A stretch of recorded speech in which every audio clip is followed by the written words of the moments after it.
Oke, thank you. Ayo, Nen.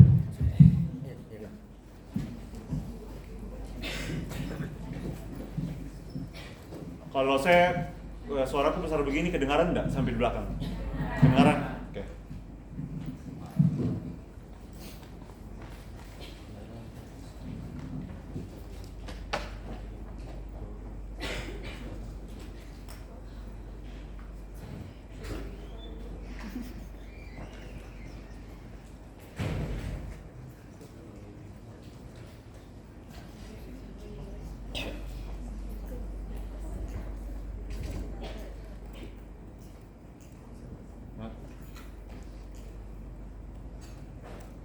Kita hidup di masa di mana kecepatan dianggap sebagai kebajikan tertinggi. Seseorang yang menyelesaikan S3 di usia 25 dipuja seolah ia menaklukkan dunia. Seseorang yang membeli rumah di usia 27 dianggap sudah menang dalam hidup. Dan seseorang yang mencapai posisi direktur di usia 30 dijadikan simbol kesuksesan modern. Namun di balik narasi ini, ada pesan berbahaya yang merayap diam-diam ke dalam nilai-nilai kita. Bahwa makna sebuah pencapaian bukan diukur dari perjuangannya, melainkan dari seberapa mudah seseorang melakukannya. Dan inilah yang ingin kami sesali di debat kali ini. Kami menyesali narasi sosial yang mengagungkan pencapaian besar di usia muda sebagai tolak ukur kesuksesan. Pertama, kami tidak menentang keberhasilan anak muda. Kami mengakui bahwa banyak orang muda mencapai hal-hal luar biasa dengan dedikasi dan kerja keras. Namun yang kami persoalkan adalah bagaimana masyarakat menilai keberhasilan itu bukan karena kualitas atau dampaknya, tapi karena faktor umur. Kedua, perdebatan ini tidak tentang larangan merayakan prestasi anak muda, tetapi tentang bagaimana narasi usia muda menjadi lensa utama yang meminggirkan nilai proses, kedewasaan, dan konteks sosial ekonomi. Dalam dunia alternatif yang kami tawarkan atau dunia kontrafaktual di sisi kami, usia bukan lagi fokus perhatian. Masyarakat menilai keberhasilan berdasarkan substansi, kontribusi, dan makna sosialnya. Kita ingin hidup di dunia di mana orang berkata ia luar biasa karena dampak kerjanya, bukan karena ia melakukannya di umur 23 tahun.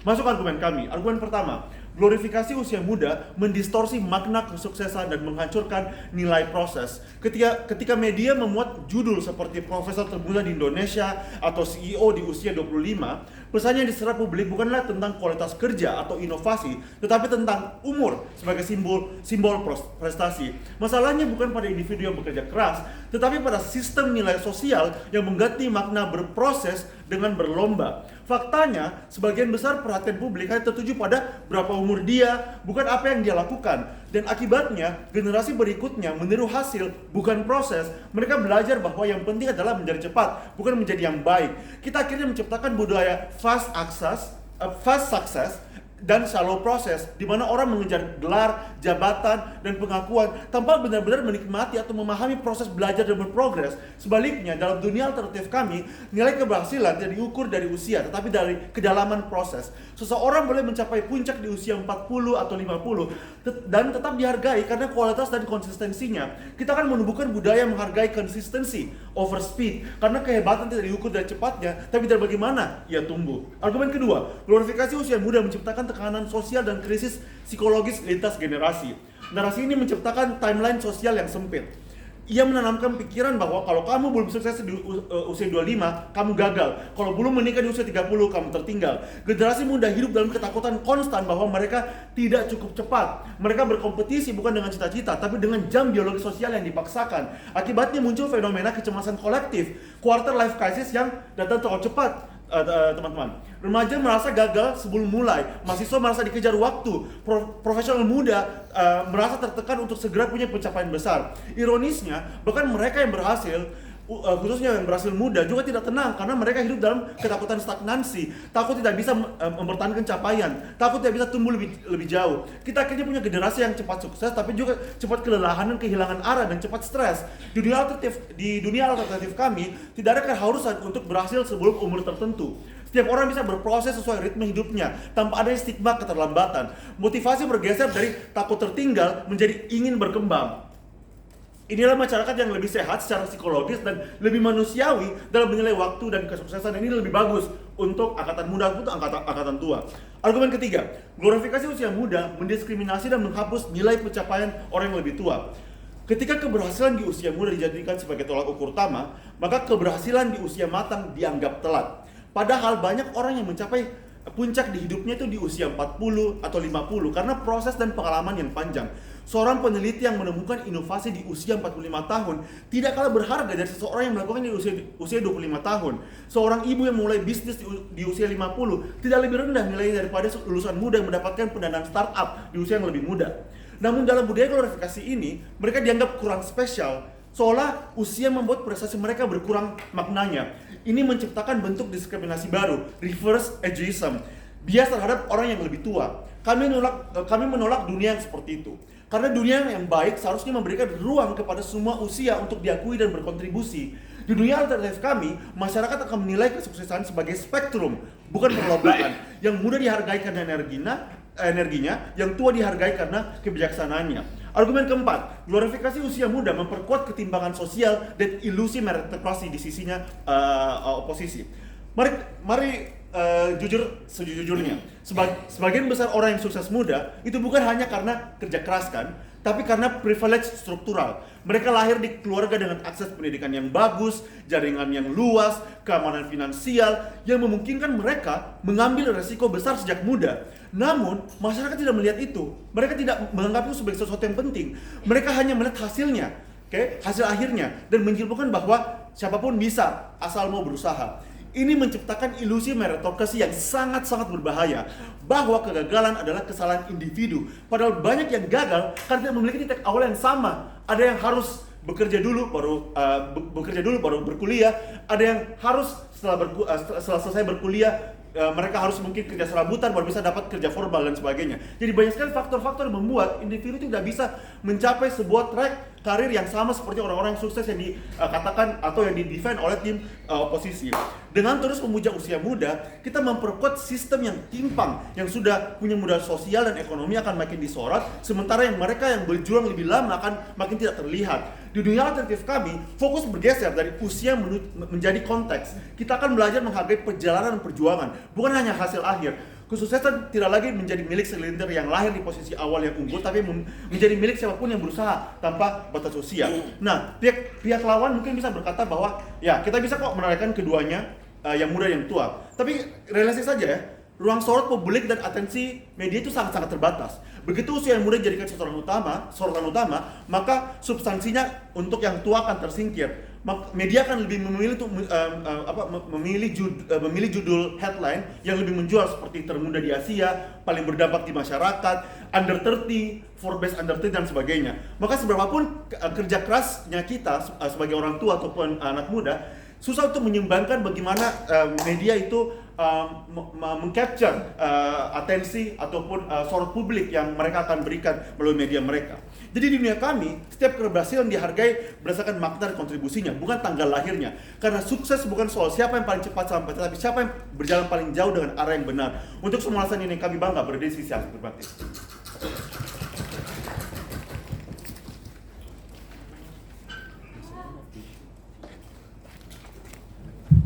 Selanjutnya kita panggil pembicara pertama dari tim oposisi. Waktu dan tempat dipersilakan.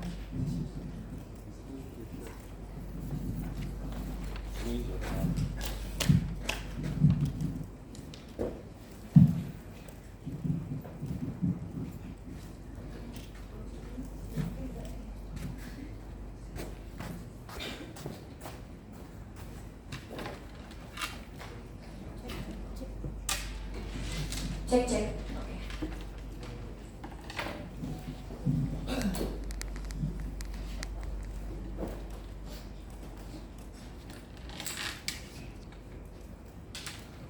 Izinkan saya mengatur kertas terlebih dahulu.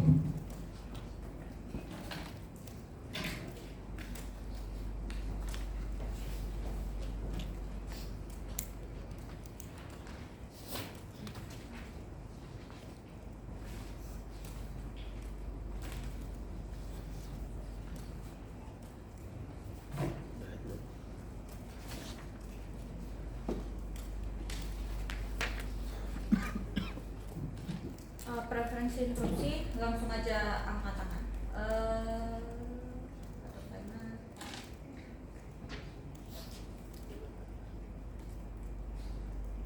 Oke. Memulai pidato dalam 3, 2, 1.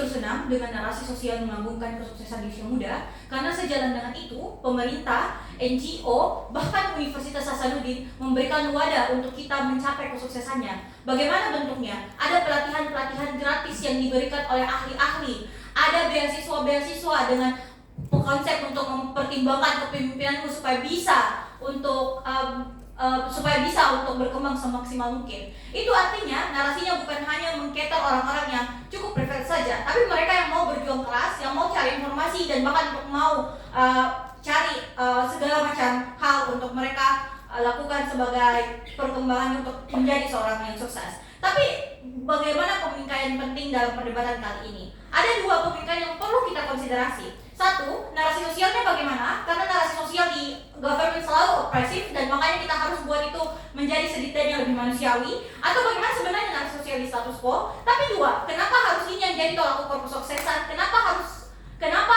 harus punya prestasi supaya kamu dikonsiderasi sebagai orang yang sukses? Masuk ke pemingkaian pertama soal bentuk narasi sosialnya. Narasi sosialnya adalah sesuatu yang sangat subjektif. Kamu tidak dipaksa untuk menjadi seorang CEO di usia 25 tahun. Bahkan ketika kamu menjadi seorang presiden UKM atau menjadi mahasiswa berprestasi di fakultasmu, kamu sudah dianggap sukses. Itu artinya spektrumnya tidak akan seopresif itu, karena sesuai dengan standar usia, standar perkuliahan. Itu artinya semua orang bisa aksesibel untuk dapat standarnya, karena standarnya disesuaikan dengan niche yang kamu pelajari. Kamu tidak tiba-tiba disuruh untuk tahu, untuk bisa menemukan senyawa baru padahal kamu anak sosok. Tidak seperti itu bentuk narasi sosialnya. Tapi dua, sehingga ini membuat standarnya menjadi achievable, karena akan ada bentuk special treatment kepada mereka yang mau berusaha, kepada orang-orang yang berprestasi. Ketika kamu mendaftarkan dirimu untuk menjadi delegasi KDMI, universitas akan dengan senang untuk memberikan kamu pelatih-pelatih yang mumpuni. Sekolah mau biayai latihan, UKM mau kasih dana untuk kamu buat lomba. Sehingga karena inilah alasan ada dana-dana itu dan insentif itu, karena ada narasi sosial yang menggugah untuk siapa yang paling berprestasi, siapa yang paling cerdas dan lain sebagainya. Jadi orang-orang yang mau untuk berusaha, bukan sekadar orang yang punya uang, bisa untuk memaksimalkan potensi mereka, karena mereka diakomodasi satu sama lain. Tapi sebentar, kalaupun jadi norma, ini bagus karena insentif dari pemerintah untuk akomodasi bahkan masyarakat miskin di pelosok-pelosok sana. Mereka sediakan KIP, mereka sediakan beasiswa 3T dan lain sebagainya. Karena pemerintah sebetulnya aktor yang punya kapasitas dan kapabilitas. Tapi pemerintah baru mau bergerak ketika itu menjadi urgensi. Jadi ketika orang muda harus punya tolak ukur kesuksesan seperti 20 tahun sudah harus S1, 21 tahun sudah harus S1, harus punya Q1 dan lain sebagainya, ya pemerintah mau aja untuk subsidi karena ya akan menguntungkan juga bagi mereka. Tapi sebelum itu silakan. Ya, tapi semua insentif tambahan yang tadi kamu jelaskan itu untuk orang muda gitu. Beasiswa saja ada batas umurnya, tidak boleh lebih 35 tahun. Ikut NUDC Academy saja tidak boleh lebih dari semester 8. Jadi ya benefitnya cuma ke muda, orang tua nggak dapat apa-apa. Exactly, karena anak muda yang harus digali potensinya, karena mereka yang masih mencari jati dirinya. Kalau misalnya kita bahas orang-orang yang sudah berusia lebih lanjut, itu artinya mereka sudah punya niche yang sangat khusus yang belum bisa, yang sudah fix. Tapi artinya insentif-insentif yang ada di sisi kamu juga sebenarnya tetap ada kok, insentif untuk dosen-dosen untuk melakukan penelitian, bahkan selalu ada tanpa batasan umur. Jadi aku bingung ketika kita bilang insentifnya tidak ada. Justru karena orang muda lah yang masih mencari jati dirinya dan masih mencari apa yang dia inginkan, insentifnya harus lebih besar-besaran dan harus lebih jor-joran. Jangan tunggu mereka sudah bingung mau kemana baru kita mau kasih insentif. Tapi masuk ke pemilihan kedua, kenapa harus ini menjadi tolak ukur? Satu, karena spektrumnya luas, orang punya niche masing-masing. Anak muda masih mau untuk menggali apa niche-nya, sehingga di sini usia mereka untuk mulai berlogika dan cari klasifikasinya. Standar kesuksesan anak hukum akan selalu beda sama anak teknik, makanya penting untuk jadikan ini tolak ukur supaya ya anak-anak muda bisa tahu untuk cari potensinya. Tapi sebelum itu, respon. Satu, tim pemerintah bahas soal bagaimana ini akan mendistorsi makna kesuksesan dan tekanan sosial. Respon pertama soal distorsi makna kesuksesan. Kami rasa ini sederhana, bahkan di usia orang tua pun tidak ada orang yang mau tahu bagaimana prosesmu. Mereka hanya mau tahu kau sudah menemukan senyawa tertentu. Jadi soal distorsi makna kesuksesan di status quo, apapun yang terjadi ini simetrikal di kedua sisi. Tapi kenapa di sisi kami nggak apa-apa untuk distorsi makna kesuksesan? Karena secara sederhana orang mau terpaku menjadi sukses karena kita melihat orang yang lebih lebih baik dari kita secara sederhana saja. Itu artinya simplifikasi inilah yang penting untuk membuat orang mengejar hal yang sama. Karena kalau misalnya kita panjangkan secara lebar bagaimana dia mencapai kesuksesannya, keburu malas duluan orang untuk capai itu, karena ya sudah panjang juga kisahnya. Jadi biarkan mereka rasakan sendiri supaya mereka bisa menjadi lebih baik. Tapi kenapa tekanan sosial juga tidak apa-apa? Karena datangnya sejalan dengan akomodasi yang tadi aku jelaskan. Justru bagus karena tekanan sosial lah orang-orang mau untuk bekerja lebih keras. Impactnya kenapa? Forbes Under 30 itu impactnya bukan ke diri mereka sendiri, tapi ke masyarakat luas, bahkan masyarakat miskin sekalipun. Jadi tekanan-tekanan sosial ini juga sejalan, satu dengan kontribusi aktor-aktor lain, tapi dua dengan bagaimana dia berpengaruh kepada masyarakat. Masuk ke argumentasi tentang kenapa bentuk pengakuan akomodatif. Satu, karena semua orang harus lain itu, berarti muncul insentif akomodasi non privilege. Pemerintah, NGO, perusahaan, mereka akan selalu cari orang yang berdasarkan kemauan dan merit, bukan berdasarkan kekayaan yang kamu punya. Jadi ketika kamu bahkan belum berprestasi tapi kamu punya kemauan tinggi untuk bekerja keras, beasiswa akan menerima kamu. Tapi argumentasi kedua soal kenapa yang justru menimpa stigma kepada anak muda. Sadari di status quo, anak muda dianggap seorang yang tidak punya kapasitas dan kapabilitas. Kita sekarang dikesampingkan ketika berada di forum-forum tertentu. Justru dengan dianggap sebagai sukses dari muda, orang-orang mau dengan kamu bisa terlibat aktif dalam perubahan-perubahan masyarakat. Sehingga variabel soal privilege itu juga netral-netral juga. Itu artinya orang yang punya privilege sudah berkompeten untuk memanfaatkan itu. Tapi di status quo, orang juga sudah cukup progresif. Karena spektrum diskursus di status quo atau narasi di X bahkan menganggap orang berhasil ketika mereka mampu untuk dapat pekerjaan tetap dan sambil membayar utang orang tuanya. Jadi itu kan tadi aku bilang soal spektrum kesuksesan itu akan selalu luas dan selalu berbeda karena masyarakat progresif sudah paham kalau privilege itu berbeda. Tapi dua, ini artinya privilege bukanlah hard karena privilege juga akan menjadi pacuan mereka untuk selalu bekerja keras. Privilege orang-orang juga akan tetap berbeda. Orang miskin menganggap semangat juang yang tinggi sebagai privilege. Sehingga inilah yang akan mendobrak orang-orang untuk mencapai kesuksesan karena mereka menganggap semua hal bisa kita gunakan untuk kita akomodasi dan kita gunakan akomodasinya untuk menjadi lebih baik. Maka dari itu dukung oposisi.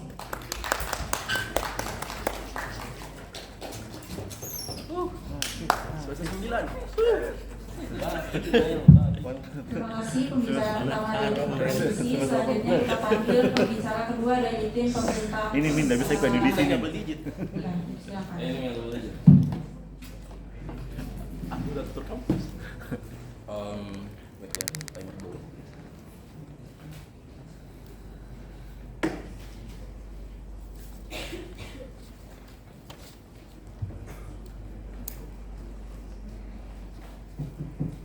Mulai pidato dalam 3, 2, 1. Saya semester 9 dan saya rasa bahwa itu sangat jahat.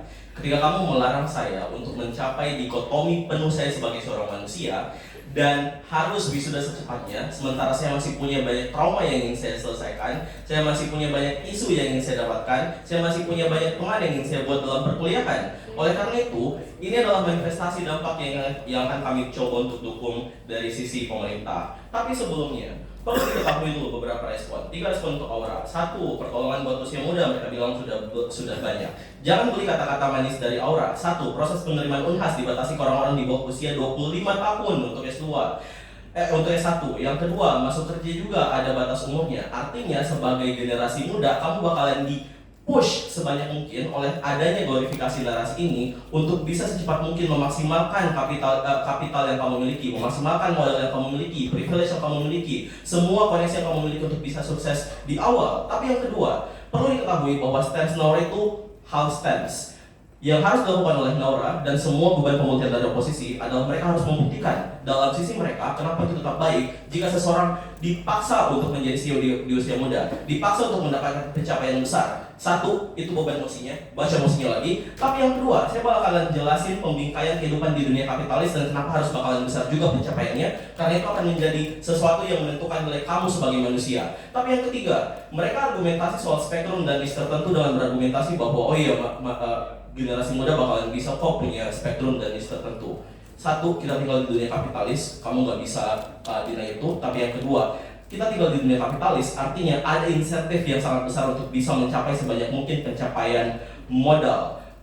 kamu akan dibatasi insentif apa yang kamu bisa dapatkan selama pada akhirnya itu tidak bisa mendapatkan modal sebanyak mungkin. LPDP, IISMA, Erasmus Mundus, dan beasiswa lain lebih besar insentifnya buat fakultas teknik dan hukum dibandingkan seni dan filsafat. Karena itu jurusan yang maksimalisasi profit sebanyak mungkin. Artinya, di dunia yang didukung oleh pihak oposisi, exactly gak bakalan ada spektrumnya sama sekali. Semua proses glorifikasi pencapaian besar akan dibatasi kepada siapa yang bisa mendapatkan uang paling banyak, siapa yang bisa menjamin kehidupan paling layak, siapa yang bisa menjamin mereka bisa beli BMW ketika masih muda dan lain-lain. Tapi yang kedua, jujur aja deh, kalau misalnya jurusan hukum, prospek ekonomian dan sebesar itu, pasti mungkin kamu bakal lebih pilih seni, filsafat, dan jurusan lain yang jauh lebih mudah untuk dikuliahin. Tapi mari kita bakalan bahas lagi pembingkaian ulang dari perdebatan ini. Perlu dipahami bahwa dalam status quo, glorifikasi narasi apa yang terjadi. Satu, kita hidup di masyarakat yang sangat kapitalis. Artinya ada proses komodifikasi kesuksesan nilai sebagai manusia utuh dinilai dari keuntungan ekonomi yang dapat kamu berikan kepada orang-orang di sekitarmu. Kenapa saat seperti ini? Satu, kamu terkondisikan untuk mengkorelasikan jumlah uang yang kamu miliki dengan angka sukses. Artinya semakin banyak uang yang kamu miliki, semakin bagus edukasi yang bisa kamu dapatkan, semakin layak kehidupan yang bisa kamu peroleh, semakin bagus tempat tidur yang bisa kamu tidurin tiap malam sehingga pada akhirnya kamu bisa jadi lebih produktif lagi. Tapi yang kedua, kuantifikasi jumlah uang tersebut akan secara langsung berkorelasi dengan kenyamanan yang kamu miliki pada akhirnya. Artinya, apa artinya ini? Kesuksesan itu akan selalu diukur dari kapitalisme. Seberapa banyak uang yang kamu bisa miliki, secepat mungkin, seberapa banyak orang yang bisa kamu jatuhkan dalam prosesmu untuk mendapatkan apa yang kamu ingin miliki. Tapi apa artinya keberadaan narasi kapitalisme ini? Dua hal. Satu, semua kesuksesan itu akan menjadi pencapaian yang diangkat dan berdasarkan kepada perolehan modal seseorang. Tapi yang kedua, kesuksesan itu akan jadi sumber diskriminasi. Karena pada akhirnya kesuksesan di sisi oposisi akan menjadi determinan dari seberapa baik proses survivalmu di status quo. Satu, orang-orang akan dinilai sebagai manusia berdasarkan seberapa besar kapasitas mereka sebagai provider diri sendiri maupun orang lain. Tapi yang kedua, tekanan yang ada itu akan menjustifikasi penggunaan privilege apapun yang mereka miliki untuk bersaing dengan orang lain. Lantas apa yang membuat glorifikasi ini berbahaya dan kenapa umur muda itu ketika dipaksakan akan sangat berbahaya? Kapitalisme secara inherent adalah zero sum game. Kamu sukses ketika kamu bisa untuk menjatuhkan orang lain yang berdiri di sisimu dalam sisi kesuksesan tersebut. Kamu bisa mendapatkan kesempatan yang harusnya didapatkan orang lain. Kalau misalnya ada 15 orang yang diterima kerja di antara 20 pelamar, artinya ada 5 orang lain yang tidak bisa mendapatkan pekerjaan tersebut, 5 orang lain yang tidak mendapatkan gaji, 5 orang lain yang tidak bisa hidup dan makan secara layak. Apa artinya ini? Satu, proses persaingan yang ada itu akan jauh lebih berbahaya. Kenapa? Glorifikasi usia muda artinya akan lebih banyak insentif untuk memanfaatkan privilege struktural yang kamu miliki di status quo. Tapi yang kedua, kapasitas penerimaan pasar itu sangat terbatas. Kapasitas penerimaan universitas terbatas. Kapasitas penerimaan BUMN itu sangat terbatas. Artinya, di sisi oposisi ketika ada glorifikasi usia muda ini akan jauh lebih besar insentifnya untuk mencoba selama menggunakan cara yang tidak sehat. Kenapa pada akhirnya hal ini akan menjadi kasus? Satu, orang-orang muda bakalan exactly diglorifikasi, mereka dinilai sebagai semangat yang baru, mereka akan dipaksa untuk mencoba masuk ke dalam spektrum niche tertentu yang bisa seproduktif mungkin. Tapi yang kedua, ketika dalam status quo kondisi pasar sudah seterbatas itu, artinya spektrum yang bisa dimasuki oleh orang juga bakalan seterbatas itu. Ini akan membatasi kebebasan individu pada akhirnya, dan ini akan buruk ketika generasi muda dipaksakan untuk melakukan hal tersebut. Tapi kemudian kenapa akan separah ini proses persaingannya? Satu, ketika kamu melakukan glorifikasi, kamu akan dinilai tidak sukses. Ini adalah prospek narasi. Orang tua, keluarga, dan orang sekitar akan anggap kamu gagal karena kamu tidak bisa mengembalikan modal investasi yang diberikan oleh mereka. Oleh karena itu bahkan ada lebih banyak insentif untuk kamu mencoba untuk sukses semudah mungkin, karena pada akhirnya orang-orang tua tersebut ya terbatas juga waktunya. Tapi yang kedua, dalam proses mencari pasangan dan mencari teman, nilaimu itu bakalan dinilai dari sebanyak apa kamu bisa mendapatkan uang, sebanyak apa kamu bisa mendapatkan keuntungan struktural secepat mungkin di status quo. Tapi ini kenapa akan menjadi diskriminasi? Konteksnya adalah ini, dalam status quo di mana pada akhirnya terjadi glorifikasi yang sangat-sangat tinggi kepada masyarakat, kenapa akan buruk? Yang pertama, orang-orang generasi muda ini pasti bakalan terbatas banget waktunya juga. Ketika misalnya bakalan diglorifikasi mereka sebagai semangat yang baru, satu, ini akan membatasi semangat dan kapasitas yang dimiliki oleh generasi-generasi yang lebih tua dari mereka untuk masuk ke dalam pasar dan persaingan kerja. Apa akhirnya ini? Impactnya simple. Satu, ketika generasi muda dibatasi waktunya untuk masuk ke dalam lapangan kerja, bakal lebih terbatas juga proses transfer of knowledge yang bakal terjadi di status quo. Akumulasi pengalaman yang dimiliki oleh generasi-generasi tua ini akan dipotong. Ketika misalnya Akbar dilarang lagi untuk berdebat karena dia sudah tidak muda lagi, berarti 15 tahun, 20 tahun pengalaman debat akan hilang dari ranah heads, dan itulah yang kami ingin pertahankan.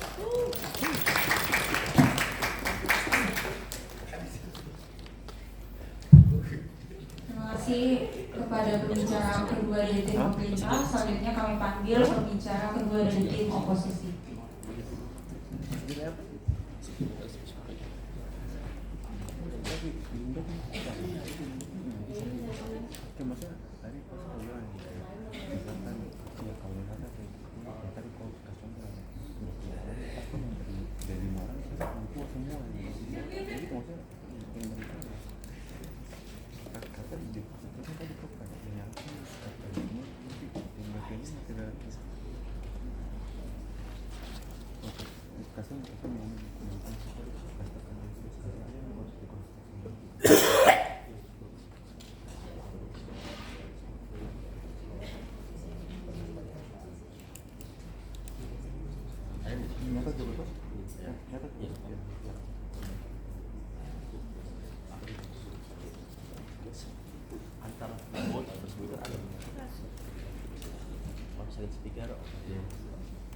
Jelas. Oke.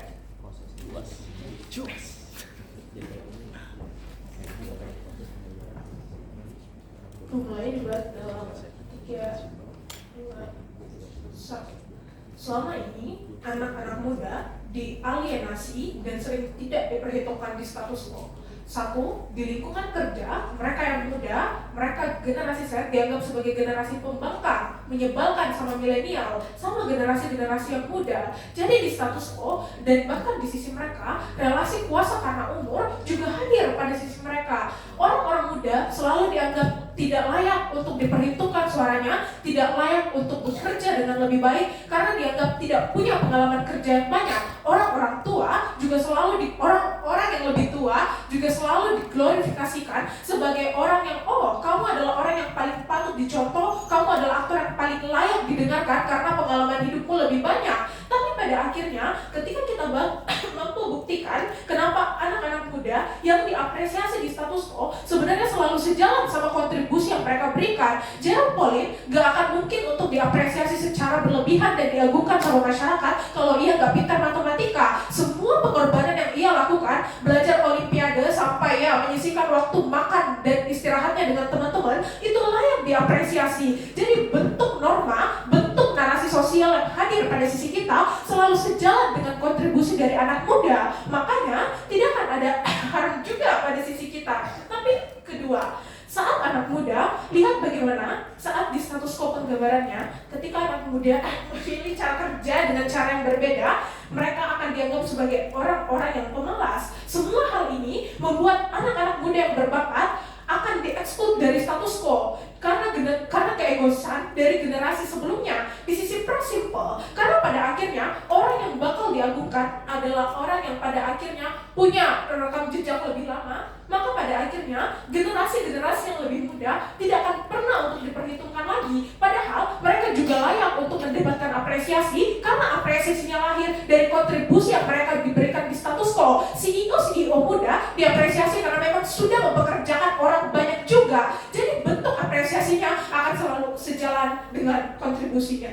Tapi kenapa pada akhirnya insentif, kalau bicara soal dunia kapitalis, kenapa pada akhirnya insentif untuk mau terus-terusan berorientasi pada uang dan profit itu adalah hal yang wajar saja. Karena gini, di sisi mereka, orang-orang tua juga punya tendensi yang sama untuk mau mencari uang di sisi mereka terlepas dari hal apapun. Ya karena konteks yang kita bawa adalah konteks kapitalis. Tapi kenapa pada akhirnya ini tidak apa-apa di sisi kita? Karena perusahaan-perusahaan juga mencantumkan usia muda muda yang karena mempertimbangkan usia produktif misalnya, atau pada akhirnya kalaupun mereka memang ataupun pada akhirnya mereka juga nggak mungkin untuk merekrut anak muda yang tidak ada pengalaman dan rekam jejaknya juga. Alasan anak-anak muda di-hire sama perusahaan ya karena dilihat dari portofolio dan CV mereka juga. Inilah kenapa bentuknya juga bakal selalu adil di status quo pada akhirnya. Tapi aku akan bahas sebenarnya kenapa pada akhirnya norma sosial ini tidak membawa harm sama sekali. Karena gini cuy, kita udah jelaskan kepada Anda bagaimana bentuk norma sosial ini, bagaimana bentuknya itu hadir dan selalu linear dengan kontribusi yang diberikan sama anak-anak muda.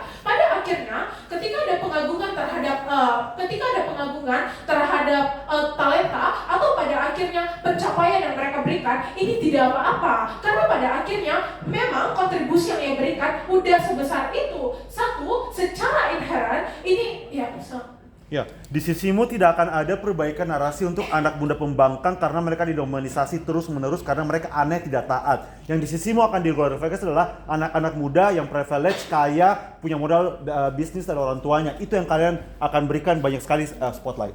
Gini, anak-anak muda yang akan diapresiasi pada sisi kita juga sejalan dengan kontribusinya. Tapi kalau bicara soal yang akan diapresiasi adalah anak-anak muda yang lahir dari keluarga kaya saja, saya rasa nggak seperti itu. Karena alasan kenapa orang juga mendiskusikan soal pewaris dan perintis itu karena masyarakat juga sudah sadar dan sudah rasional sebenarnya. Mereka bisa menilai mana orang yang pada akhirnya lahir dari keluarga berprivilege. Tapi kalau bicara soal privilege, aku rasa ini adalah hal yang netral saja di debatnya. Kenapa? Karena orang-orang privilege juga nggak mungkin bisa sukses kalau nggak memanfaatkan privilege-nya. Kalau orang tuanya kaya tapi ia malas-malasan, ya sudah, anak mudanya nggak bakal dapat pekerjaan lain juga, nggak sukses juga, nggak diapresiasi juga. Jadi pada akhirnya, dan satu, manusia tuh nggak bisa milih, kamu pilih mau lahir di keluarga kaya atau miskin. Jadi kita nggak bisa untuk menyalahkan privilege. Tapi pada akhirnya kita katakan privilege nggak apa-apa, karena untuk jadi sukses, kamu juga perlu usaha untuk menggunakan privilege-mu. Kalau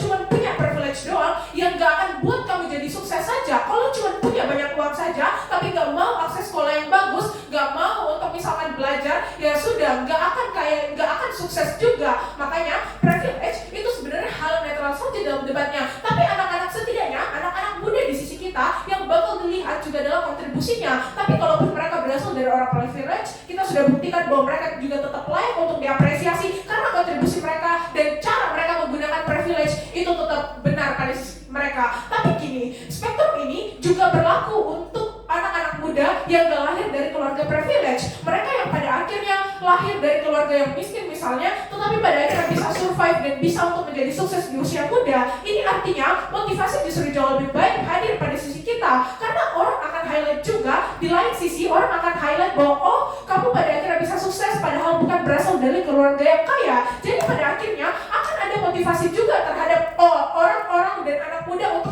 spektrum mereka yang gak berprivilege di sisi kita atau berprivilege di sisi kita, karena spektrumnya bakal jalan juga terhadap orang-orang seperti ini. Anak muda yang sukses tapi tidak lahir dari keluarga yang kaya bakal diagungkan juga dari sisi kita. Oleh karena itu, apa yang manifestasi yang akan terjadi pada sisi kita? Satu, orang muda itu pada akhirnya bakal lebih diapresiasi. Tapi kalau permasalahan soal tidak diapresiasi, karena kontribusimu akan semakin dilihat. Orang-orang yang tua tidak akan semakin egois. Inilah kenapa perbaikannya akan hadir. Karena orang-orang mulai menilai bahwa justru dari kontribusi mula, entah kamu di usia muda, kamu akan diapresiasi. Maka ada perubahan juga. Bagaimana orang-orang muda akan dimasukkan ke dalam society, akan diperhitungkan suaranya dan tidak dianggap sebagai generasi yang pembangkang lagi misalnya. Atau pada akhirnya generasi pembangkang lagi misalnya. Karena orang-orang sudah mulai melihat dan mengapresiasi bagaimana pencapaian yang hadir pada sisimu. Pada sisi mereka, hanya orang-orang yang tua saja mungkin pada akhirnya akan diterima sama masyarakat, tapi untuk generasi muda yang memang berbakat dan berkontribusi bakal jauh lebih diterima pada sisi kita. Sederhana karena mereka juga bagian dan generasi dari suatu negara. Untuk semua hal tersebut, oposisi.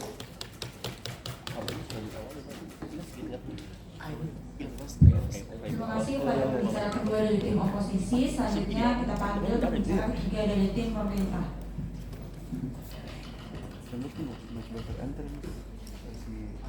Masih bagus sih, si kemarin aura buat strategi. Cek, saya timer dulu. Cek.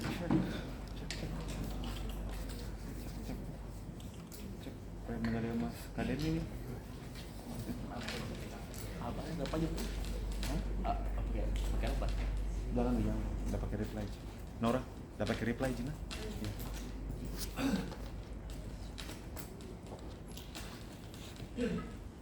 Setelah ada interupsi, berdiri saja. Memulai pidato dalam 3, 2,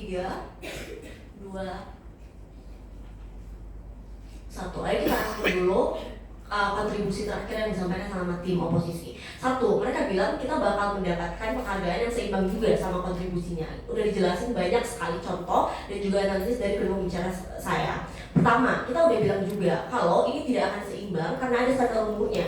Jadi kalaupun misalnya kamu dapat penghasilan yang 3 digit misalnya, atau kamu dapat pencapaian dapat beasiswa untuk kuliah di luar negeri, meskipun kamu mendapatkan hal yang sama, kalau kamu mendapatkan hal itu di usia muda, kamu akan lebih mudah untuk mendapatkan highlight ataupun ruang untuk penghargaan gila-gilaan di masyarakat. Makanya kita bilang itu tidak akan seimbang karena ada tambahan umur yang membuat kamu menjadi nampak seolah-olah lebih hebat daripada siapapun. Mereka bilang juga kalau anak-anak muda akan mendapatkan ruang untuk dihargai. Kita bilang enggak, karena saat kamu tidak memenuhi standar yang di-set atau dibuat oleh masyarakat, kamu akan dianggap tidak benar. Kalau kamu di usia kamu yang sekarang tidak masuk UKM misalnya, atau tidak jadi presiden heads hanya karena kamu punya prioritas lain, misalnya untuk kerja paruh waktu, untuk mendapatkan biaya kuliah, kamu akan dianggap anak yang tidak memaksimalkan privilege kamu sebagai mahasiswa, padahal masih banyak hal lain juga yang bisa kamu prioritaskan.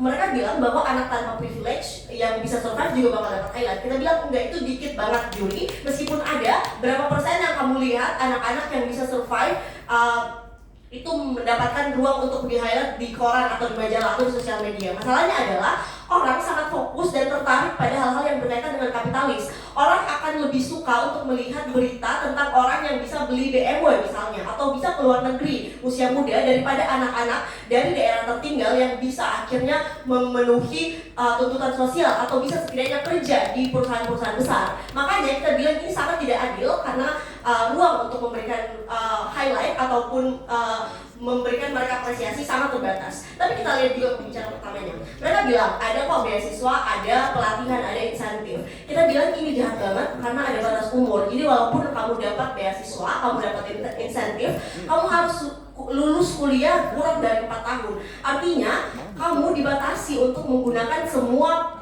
privilege yang seharusnya diberikan secara merata ke mahasiswa. Saat seharusnya di semester 8 atau 9 kamu masih mau explore the journal atau membuat lebih banyak penelitian, kamu dikejar sama batas beasiswa kamu yang maksa kamu harus lulus tahun itu juga. Di sisi kamu harus fokus kejar-kejaran sama usia dan waktu. Di sisi kita akan lebih banyak fokus ke eksplorasi substansi dan tidak terbatas pada waktu saja. Karena kamu nggak harus lulus cepat, kamu nggak harus sukses di usia muda. Mereka bilang kesuksesannya subjektif, tidak menekan, standarnya luas. Masalahnya adalah saat kamu punya waktu dan ini adalah sebuah privilege untuk memaksimalkan potensi kepemimpinanmu atau memaksimalkan prestasi dan akademikmu, ada mahasiswa lain yang sayang sekali tidak punya waktu yang adalah privilege utama yang kamu miliki. Dan masalahnya saat dia mau mencoba untuk belajar, saat dia baru menyelesaikan tanggung jawabnya untuk membantu keluarganya mencari nafkah di usia muda, dan dia baru mau kuliah misalnya di umur 25 tahun, UNAS sudah tutup untuk dia mencoba masuk S1. Makanya kita bilang kita mau lebih banyak penghargaan kepada perbedaan sosial yang sebenarnya dirasakan masyarakat.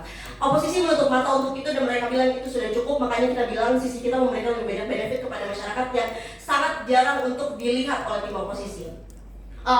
Mereka juga bilang kalau usia muda itu adalah usia yang harus kita dukung paling banyak karena ini adalah usia yang paling baik untuk kamu eksplorasi diri. Masalahnya adalah meskipun kita semua setuju saat kamu masih muda kamu lebih fresh untuk belajar, kamu lebih banyak potensi yang bisa digali, sayang sekali banyak anak muda yang terbatas untuk mencapai itu, untuk memaksimalkan potensinya. Makanya kita bilang usia seharusnya tidak dijadikan patokan utama.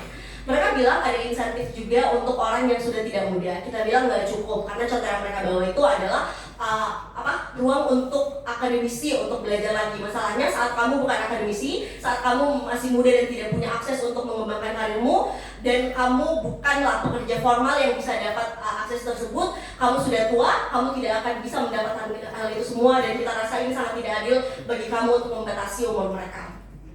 Juri, ingat lagi apa yang sudah dibawa oleh tim pemerintah.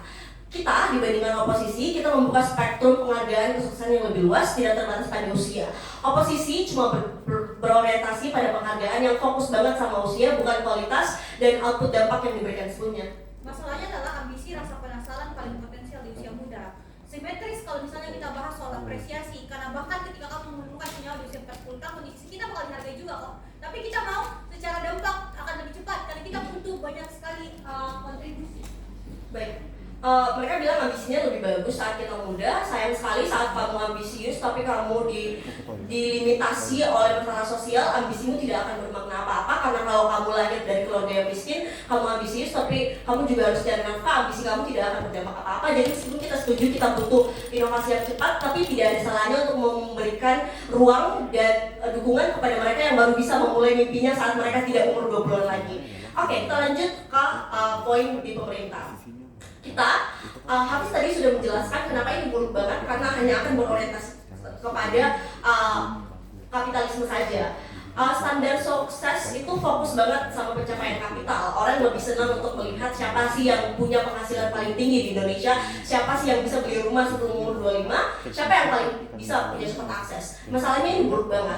Kenapa prosesnya buruk? Karena saat kamu mau hasil cepat, kamu mau income 3 digit, kamu akan menggunakan segalanya untuk mendapatkan hal itu. Kamu akan lebih mudah untuk melakukan jalan-jalan yang buruk, lebih mudah korupsi, mau cepat menang, makanya curang, mau cepat lulus, makanya pakai joki. Makanya di sisi kita, hal-hal seperti ini akan lebih ditekan karena kamu dihargai saat kamu mau melakukan penelitian lebih banyak dan lebih fokus pada substansinya daripada kejar waktunya. Makanya di sisi kita akan ada penghargaan yang simetris. Di sisi mereka, generasi tua tuh gak bakal penting karena meskipun inovatif, udah kalah umur, meskipun dia bisa bikin inovasi baru, sayang sekali ada anak muda juga yang bikin yang inovasi yang mirip misalnya. Jadi meskipun ada sebenarnya hal penting, substansi yang lebih penting yang bisa disampaikan oleh orang yang lebih tua, kalau ada anak muda juga yang bisa membawa inovasi baru dengan ide yang sama, orang muda akan dianggap lebih baik dan lebih hebat karena usianya lebih muda. Makanya di sisi kita fokus pada substansi itu akan lebih baik dan penghargaannya akan lebih mutual dan lebih setara juga. Jadi klaim mereka yang mengatakan bahwa di sisi kita penghargaannya seimbang dengan kontribusi itu tidak akan maksimal karena embel-embel usia dan orang muda itu akan menutupi fokus masyarakat dari substansi menuju ke siapa yang menciptakannya dan seberapa mudah dia dalam mencapai hal tersebut. Untuk semua kasus tersebut, vote pemerintah.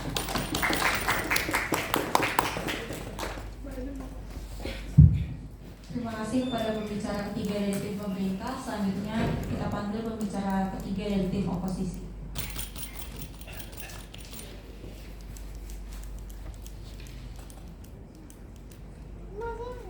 Ke toilet gitu naik. Oh, oke Kak. Dari situ mau ke situ.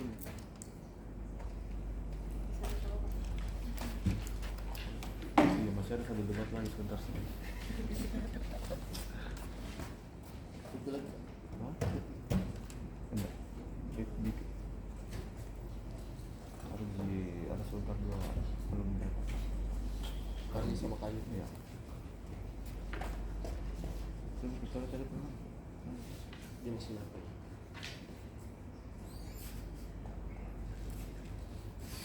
Kencing di pohon. Bukan tuh. Kita itu posisi tadi kita di pohon. Spot langganan.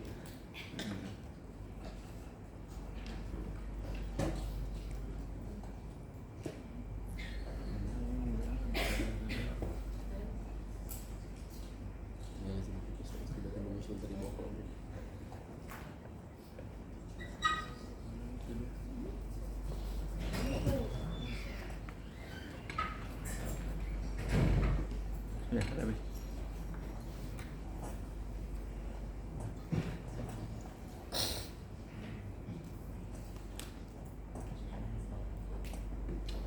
Kalau ada interupsi bisa berdiri saja, tapi kemungkinan saya akan mengambil interupsi di 1 menit terakhir, 5 sampai menit ke-6. Saya akan memulai pidato saya dalam 3, 2, 1. Hafiz mengeluh karena di semester 9 dia tidak mendapat apresiasi karena banyak temannya yang lebih awal lulus. Tetapi perlu diingat bahwa apresiasi yang diberikan kepada Hafiz tidak hilang atas kontribusi yang dia berikan ke organisasinya. Apresiasi tidak hilang dengan kapasitas dan pengalaman yang Hafiz miliki karena dia mau untuk mengambil pengalaman seperti ikut ISMA dan lain sebagainya. Hidup itu pilihan, kompetisi, dan pengorbanan. Artinya ketika ada orang untuk memilih berkompetisi untuk lulus lebih cepat, ini tidak mengesampingkan prestasi orang lain yang walaupun dia lulus lama, ada trade off yang lain yang dia ambil, ada pilihan lain yang dia ambil. Sehingga kami percaya bahwa orang tidak sebodoh itu untuk hanya menilai kesuksesan dan membuat standar yang terlalu buta untuk melihat umur saja dan mengesampingkan prestasi orang lain yang tidak hanya berorientasi pada umur tetapi pengalaman-pengalaman lain. Sehingga itulah yang akan kita jawab sebagai ketakutan terbesar di pihak pemerintah. Kami percaya bahwa narasi sosial juga harus di-reframe seperti apa yang Aura katakan. Kami mengatakan mengagungkan prestasi, artinya kita akan memberikan special treatment kepada orang yang well perform. Artinya ketika ada special privilege kepada orang yang berprestasi, ini berarti tidak serta-merta kita menggunakan standar yang sama ke orang-orang tersebut, tapi hanya memberikan apresiasi lebih atau special treatment ke orang yang berprestasi. Ini penting supaya kenapa? Mereka bisa memberikan kontribusi yang lebih baik, mengcater lebih banyak manfaat dan lain sebagainya. Ini tidak semata-mata bahwa kita mau menyamakan standarnya, bukan, tetapi kita mau memastikan bahwa orang yang punya potensi bisa terus berkembang dan bisa memberikan manfaat yang jauh lebih besar, tidak untuk membabi buta menyamakan standar. Kedua, kami merasa tolak ukur kesuksesan itu perlu untuk memberikan validasi atas kompetensi seseorang. Kita lihat di fenomena ageism di saat ini, seperti apa yang dikatakan Maryam, bahwa orang-orang hanya bisa divalidasi pendapatnya atau orang yang dikatakan bisa objektif adalah orang yang telah berpengalaman atau pekerja tua misalnya, atau dosen yang sudah tua. Sedangkan dosen-dosen muda, pekerja muda selalu diinvalidate kapasitasnya karena mereka dianggap tidak berpengalaman, padahal belum tentu, karena bisa saja orang-orang muda ini telah melakukan investasi yang jauh lebih cepat, proses belajar yang jauh lebih cepat dibandingkan mereka. Sehingga itulah kenapa apresiasi juga penting bagi mereka, karena artinya ada trade off atas waktu leha-leha, uang yang harus mereka habiskan dan sebagainya, sehingga dia bisa sukses di usia muda. Sebelum itu silakan. Benefitmu jalan kalau atensi media itu fair untuk yang umur sebagai tolak ukur kesuksesan atau juga proses sebagai tolak ukur kesuksesan. Tapi kan tidak fair karena kan lebih bisa disensasionalisasi kalau misalkan umur. Betul, tetapi kami percaya itu tidak ada masalahnya. Artinya apa? Tadi pilihan dan kompetisi dan pengorbanan bisa saja lebih besar di usia muda. Orang-orang yang mencapai kesuksesan di usia muda, mereka mengesampingkan waktu untuk leha-leha, mereka mengesampingkan untuk menggunakan orang tuanya yang berprivilege itu untuk berfoya-foya dan sebagainya. Mereka secara sadar untuk merasakan bahwa transfer knowledge itu penting atas kesuksesan yang diraih oleh orang tuanya. Walaupun dia sukses hanya menjalankan bisnis dari orang tuanya, tidak semudah itu mereka tetap bisa survive di dunia bisnis. Artinya mereka berkompeten enough untuk bisa transfer knowledge, menerima informasi dan menerima pengalaman orang tuanya di usia sangat muda tanpa pengalaman yang begitu banyak seperti orang-orang atau pebisnis tua. Mari melangkah ke poin substansi kami. Di sisi oposisi, kami merasa bahwa apresiasi atas proses yang dijalani masyarakat kelompok muda jauh lebih baik. Kenapa? Karena di sisi kita akan mereorientasi sudut pandang masyarakat untuk selalu melihat kompetensi seseorang berdasarkan kompetensi merit. Selama ini, orang dilihat kompeten adalah orang-orang yang dewasa. Terlepas dari kondisi tersebut, di sisi lain juga ada orang-orang yang muda bisa mencapai level yang sama. Secara empiris terjadi. Apa pentingnya? Satu, kita mereduksi ageism, di mana orang itu bias untuk melihat penilaian yang objektif. Kedua, kita bisa mengapresiasi proses yang jauh lebih baik. Mungkin Kak Akbar mengatakan bahwa prosesnya jauh lebih baik di sisi government karena pengalaman yang bisa dapatkan itu lebih banyak karena tidak diburu oleh waktu. Kami merasa ketika Anda bisa menjadi sukses di usia muda, itu banyak pengorbanannya. Waktu istirahat, uang yang harus kamu sisihkan untuk mengembangkan kapasitasmu, mentalitas untuk bisa bertahan dan juga bisa agile, mencapai kompetensi-kompetensi di usia muda. Artinya apa? Ketika Anda berhasil untuk sukses di usia muda, pengorbananmu sebesar itu. Mentalitas dan tekanan yang kalian hadapi sebesar itu di-compare dengan orang yang bisa sukses di usia tua. Artinya ini objektif kok untuk memberikan apresiasi. Artinya ketika Anda bisa sukses, Anda setelah sekuat itu untuk bisa menahan dan bisa agile, menerima informasi dan menangkap kompetensi yang perlu untuk dikatakan sukses tersebut. Kalaupun sukses diraih karena adanya pengaruh variabel dari privilege, satu, memanfaatkan privilege itu tidak mudah. Kamu tidak pilih untuk menggunakan orang tuamu untuk menggunakan hal yang lain, tetapi untuk mengembangkan karirmu. Lihatlah orang-orang yang berprivilege dan juga tetap gagal. Artinya mereka gagal untuk memanfaatkan relasi orang tuanya dan uang orang tuanya untuk kompetensi dirinya. Dua, kalau kau sukses karena kau lanjutkan bisnis orang tuamu saja, itu tidak semudah itu untuk bisa bertahan. Artinya ketika kamu berhasil untuk bertahan, kamu telah memiliki kompetensi yang cukup untuk bisa diapresiasi. Kedua, mari kita jawab ketakutan di pihak oposisi juga mengatakan bahwa kesuksesan di usia muda yang diapresiasi itu mereduce hak untuk memilih hidup sesuai dengan pace masing-masing. Kami mengatakan itu tidak benar karena ketika kalian bisa ketika universitas membatasi usia maksimal atau ketika MUDC kali ini dibatasi semesternya, itu bukan karena kita hanya mengapresiasi orang-orang muda, tetapi kita harus memberikan ruang yang lebih banyak untuk orang-orang yang saat ini kapitalnya terbatas. Kalaupun jawabannya adalah kenapa kapitalnya diperbanyak atau opportunity atau kesempatan atau ruangnya diperbanyak, jawabannya tidak mungkin karena dimanapun selalu ada kompetisi. Artinya kompetisi di sini kita lebih baik karena kita akan memberikan ruang bagi orang-orang yang berkompeten. Ada proses seleksi masuk dan lain sebagainya. Artinya orang-orang yang gagal untuk bisa lolos di SBMPTN di tahun pertama, tahun ketiga, mereka gagal untuk berusaha jauh lebih keras untuk bisa masuk pada standar masuk perguruan tinggi. Itu adalah hal yang tetap objektif ketika kita bisa menilai atau mengapresiasi orang-orang yang bisa masuk kuliah di usia sangat muda. Untuk melaksanakan tersebut, kami bangga berdiri sebagai pihak oposisi. Terima kasih.